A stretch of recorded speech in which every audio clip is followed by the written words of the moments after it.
The Loaded Dog by Henry Lawson. Dave Regan, Jim Bentley and Andy Page were sinking a shaft at Stony Creek in search of a rich gold quartz reef which was supposed to exist in the vicinity. There is always a rich reef supposed to exist in the vicinity. The only questions are whether it is 10 feet or hundreds beneath the surface, and in which direction. They had struck some pretty solid rock, also water, which kept them bailing. They used the old-fashioned blasting powder and time fuse. They make a sausage or cartridge of blasting powder in a skin of strong calico or canvas. The mouth sewn and bound round the end of the fuse. They dip the cartridge in melted tallow to make it watertight. Get the drill hole as dry as possible. Drop in the cartridge with some dry dust and wad and ram with stiff clay and broken brick. Then they'd light the fuse and get out of the hole and wait. The result was usually an ugly pothole in the bottom of the shaft and half a barrow load of broken rock.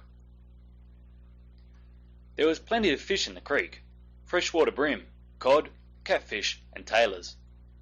The party were fond of fish, and Andy and Dave of fishing. Andy would fish for 3 hours at a stretch if encouraged by a nibble or a bite, now and then, say once in 20 minutes. The butcher was always willing to give meat in exchange for fish when they caught more than they could eat, but now it was winter and the fish wouldn't bite. However, the creek was low, just a chain of muddy water holes, from the hole with a few buckets full in it to a sizable pool with an average depth of 6 or 7 feet, and they could get fish by bailing out of the smaller holes or muddying up the water in the larger ones till the fish rose to the surface. There was the catfish with spikes growing out the sides of its head, and if you got pricked you'd know it, as Dave said. Andy took off his boots, tucked up his trousers and went into a hole one day to stir up the mud with his feet, and he knew it. Dave scooped one out with his hand and got pricked, and he knew it too.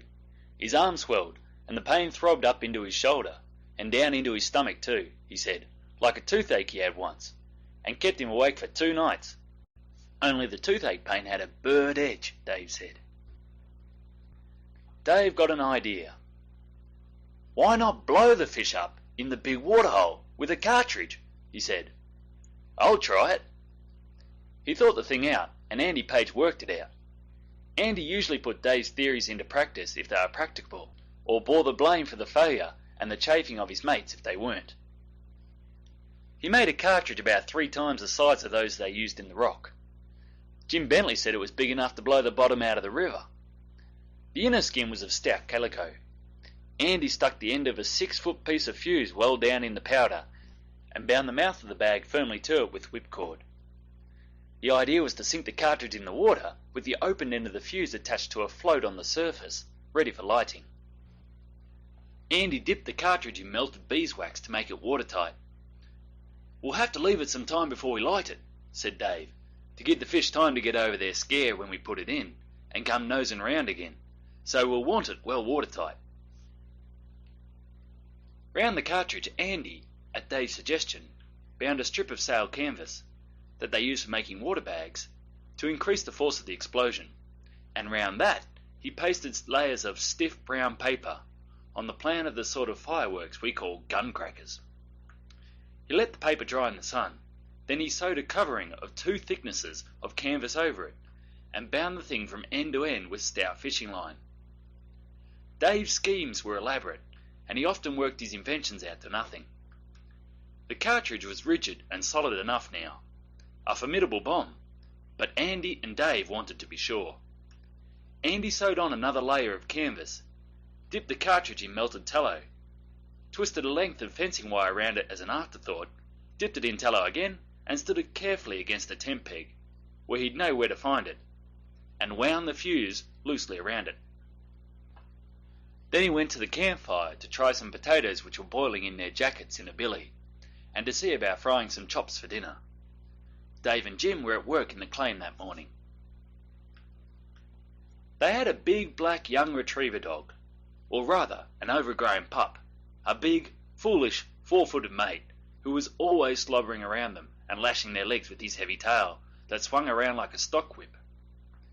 Most of his head was usually a red, idiotic, slobbering grin of appreciation at his own silliness. He seemed to take life, the world, his two-legged mates, and his own instinct as a huge joke.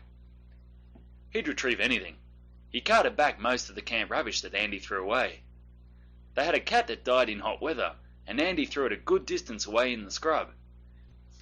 And early one morning, the dog found the cat, after it had been dead a week or so, and carried it back to the camp, and laid it just inside the tent flaps, where it could best make its presence known when the mates should rise and begin to sniff suspiciously in the sickly, smothering atmosphere of the summer sunrise. He used to retrieve them when they went swimming. He'd jump in after them, and take their hands in his mouth, and try to swim out with them, and scratch their naked bodies with his paws. They loved him for his good-heartedness and his foolishness, but when they wished to enjoy a swim, they had to tie him up in the camp. He watched Andy with great interest all the morning making the cartridge, and hindered him considerably, trying to help. But about noon he went off to the claim to see how Dave and Jim were getting on, and to come home to dinner with them. Andy saw them coming, and put a panful of mutton chops on the fire. Andy was cook today. Dave and Jim stood with their backs to the fire, as bushmen do in all weathers, waiting till dinner should be ready. The retriever went nosing around after something he seemed to have missed. Andy's brain still worked on the cartridge. His eye was caught by the glare of an empty kerosene tin lying in the bushes, and it struck him that it wouldn't be a bad idea to sink the cartridge, packed with clay, sand, or stones, in the tin, to increase the force of the explosion. He may have been all out, from a scientific point of view, but the notion looked all right to him. Jim Bentley, by the way, wasn't interested in their damned silliness. Andy noticed an empty treacle tin, the sort with the little tin neck or spout soldered onto the top for the convenience of pouring out the treacle, and it struck him that this would have made the best kind of cartridge case. He would only have had to pour in the powder, stick the fuse in through the neck, and cork and seal it with beeswax. He was turning to suggest this to Dave, when Dave glanced over his shoulder to see how the chops were doing, and bolted. He explained afterwards that he thought he heard the pan spluttering extra, and looked to see if the chops were burning. Jim Bentley looked behind him, and bolted after Dave. Andy stood stock still, staring after them. "Run, Andy, run!" they shouted back at him. "Run! Look behind you, you fool!" Andy turned slowly and looked, and there, close behind him, was the retriever with the cartridge in his mouth, wedged into his broadest and silliest grin. And that wasn't all. The dog had come round the fire to Andy, and the loose end of the fuse had trailed and waggled over the burning sticks into the blaze. Andy had slit and nicked the firing end of the fuse well, and now it was hissing and spitting properly. Andy's legs started with a jolt. His legs started before his brain did, and he made after Dave and Jim, and the dog followed Andy.